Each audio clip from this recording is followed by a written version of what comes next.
him on that last year. When he turned 12, I told him, I said, you gotta read Proverbs. Gotta read Proverbs. Gotta read Proverbs. Didn't I? Kept saying it. Almost came down to the last minute. Had to finish reading it, but he finished it off, the entire thing. So, right now we're going to move you over to your grandfather, Bishop, and he's going to ask you some basic questions for your rite of passage. Okay?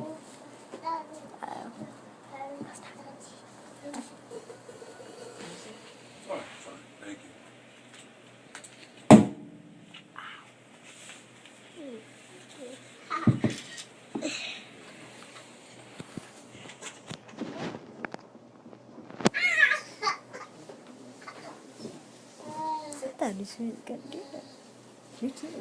But he's not that crazy. In the African culture, they would be brought before the highest elder or the highest witch doctor or priest of the culture to be challenged and to be asked questions to see if they're ready. But most of the time, they wanted to see where they were at so that the men in the community knew what they had to work with.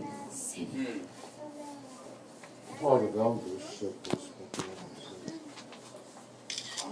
with the Talib, all 600 laws, 613 laws,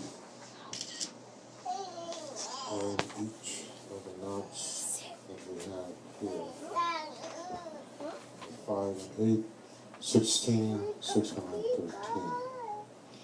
Each part is priest and king, and they're called the priest and king. Lord says, take my yoke upon you and learn of him. So in this, you're able to answer because you're answering something that's important. Ecclesiastes 5 is the first part. Keep that foot when thou goest to the house of God, and be more ready to hear than to give the sacrifice of fools. For they consider not that they do evil. When thou vowest a vow unto God, prefer not to pay it. Don't make a vow, then don't do it or pay it. For he has no pleasure in fools. Pay that which thou hast vowed. Better is that thou should not vow than thou should vow a vow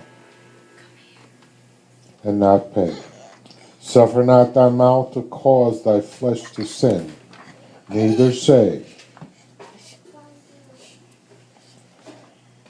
before the angels that it was an error, whereof should God be angry with thy voice and destroy the work of thy hand.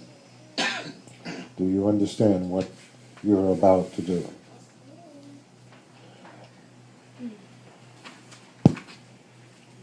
Tell me.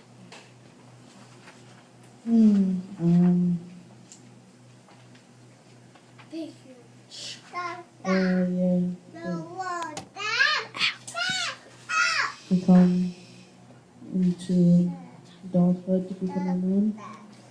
That's right. You're making a vow before God and man. The vow is that you will serve, honor, and that your word shall be law. That if you give your word, it's law. You can't break it. So that's why you can't foolishly say something. Because not only to understand that your family is watching, God is watching.